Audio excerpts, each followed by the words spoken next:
The Sewer King's glorious shitstorm.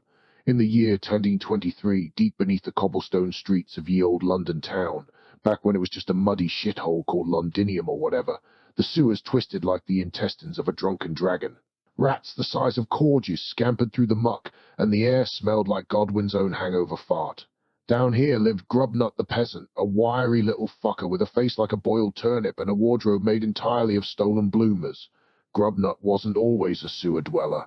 He used to be a surface peasant, tilling fields and kissing the asses of knights who couldn't tell a plough from their own pricks.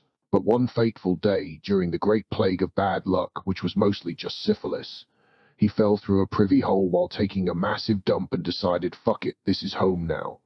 The sewers were his kingdom, endless tunnels of piss and treasure. Lost coins, discarded codpiece, and the occasional drowned nobleman whose rings he could pawn for mead. Grubnutt squatted in his throne room, a cavernous junction where four pipes met like a crossroads to hell. He wore a crown fashioned from a rusted chamber pot and held court with his loyal subjects, a family of albino rats he named after the royal family. "Listen up, you furry little bastards," Grubnutt bellowed, his voice echoing off the slime-covered walls. He paced back and forth, his bare feet squelching in the ankle-deep slurry. "King Ethelred the Unready, that limp-dick tyrant upstairs, is throwing a feast tonight.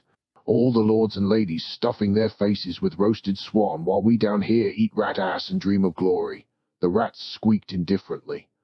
One, dubbed Princess Ratilda, nibbled on a floating turd. Grubnutt slammed his fist into the wall, sending a spray of sewage everywhere.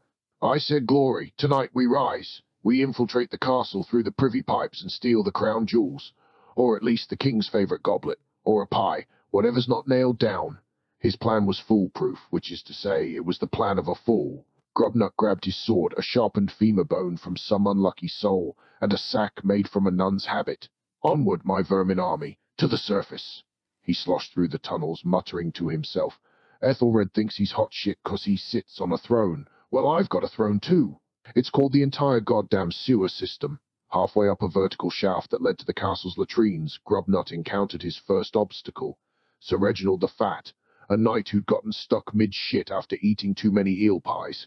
Reginald's massive arse plugged the pipe like a cork in a wine barrel. "Oi, you down there!" Reginald bellowed, his voice muffled by his own cheeks.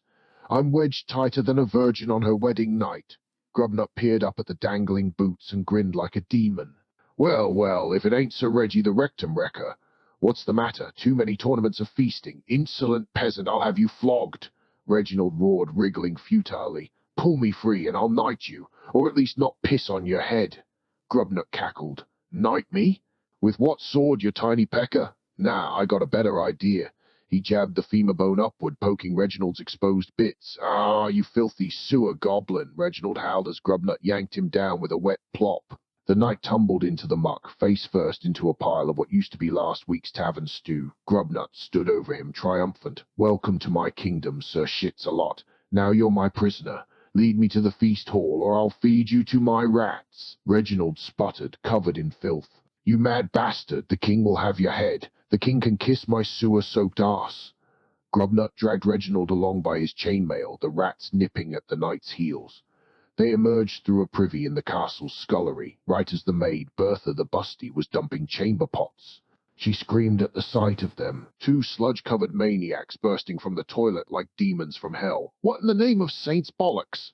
Bertha shrieked, wielding a mop like a lance. Grubnutt bowed dramatically, dripping ooze everywhere. "Milady, I am Grubnutt, king of the Underdark. I've come for the feast and perhaps a kiss." Bertha swung the mop, cracking Grubnutt across the jaw. "Get out, you reeking troll! The king's in the great hall with his court jester and that harlot queen." Reginald, still tied up, whimpered, "Bertha, love, help me. This peasant's gone mad." "Mad? Mad?" Grubnutt spun around, eyes wild. "I'll show you mad." He grabbed a nearby pie from the counter, steaming fresh-baked, and smashed it into Reginald's face. "Take that, you bloated windbag." Bertha laughed, despite herself. "Oi, that's the king's favorite minced peacock." Grubnutt licked his fingers. "Tastes like victory." He untied Reginald just enough to use him as a human shield and charged toward the great hall, Bertha chasing them with her mop, yelling obscenities that would make a sailor blush. They burst into the feast like a turd in a punch bowl. King Ethelred sat at the head table, mid-bite of a drumstick, surrounded by simpering lords and ladies in velvet finery. The jester, a twitchy little man named Fiddlesticks, was juggling severed chicken heads. "What is this outrage?" Ethelred thundered, his crown askew.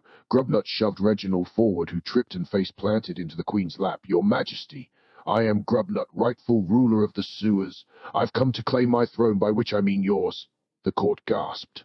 A lady fainted into her wine. Ethelred stood, red-faced. "Guards, seize this foul-smelling intruder." But Grubnutt was ready. He whistled, and his rat army poured in from the privy pipes, hundreds of them, swarming the tables like a biblical plague. Ladies screamed as rats climbed their skirts. Lords battered at them with napkins. Fiddlesticks, the jester, got bit on the balls and started break-dancing in pain. "Feel the wrath of the underclass," Grubnutt howled, climbing onto the table and kicking over goblets. "You lot up here feast while we drown in your shit. Well, tonight the shit fights back." Ethelred drew his sword. "You'll hang for this, peasant." Grubnutt parried with his femur bone. "Hang, I'll make you swim in it." He lunged, but slipped on a puddle of spilled ale and crashed into the king, sending them both tumbling into the massive fireplace. The hall erupted in chaos, rats everywhere, Bertha mopping knights unconscious, Reginald crawling away sobbing about his ruined armor. In the end, Grubnutt emerged from the ashes, singed but alive, wearing Ethelred's crown atop his chamber pot helmet. The king lay dazed, covered in soot and rat bites. "Long live the sewer king," Grubnutt proclaimed as the court fled in terror. But victory was short-lived. The royal guard finally showed up, spears at the ready. Grubnutt dove back into the privy, rats in tow, yelling, "Retreat to the kingdom below. We'll rise again smellier and angrier." Back in his sewer throne room, Grubnutt nursed his burns with fermented piss. "One day, my pretties," he cooed to the rats, "we'll flood the whole damn kingdom. Until then, pass the turd." And so the legend of Grubnutt the Mad spread through the ages, not in history books, but whispered in taverns by drunks who swore they crowned lunatic rise from the sewers, screaming about glory and goblets. In 1023 Britain, even the peasants dreamed big, or at least batshit insane.